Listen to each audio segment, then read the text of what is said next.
Chefie tip, your herbs are dirty and sandy. You gotta wash them, and I'll show you how to make them last longer. For parsley and cilantro, while you're unpacking your groceries, grab a bowl, fill it with cold water, then swoosh it. Rinse it out and repeat 3 times until the water is clean. Go outside. I am outside. Then just be a human salad spinner.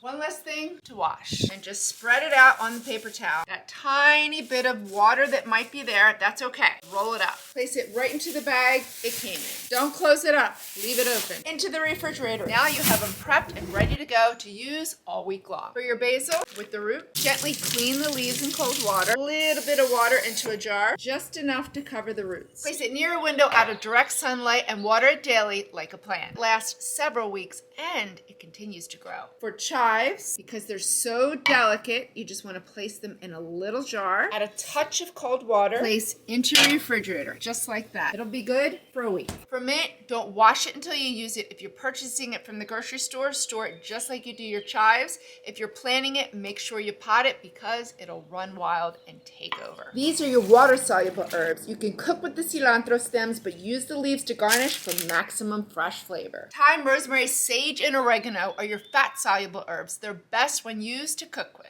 I wash those as I go because they get funky.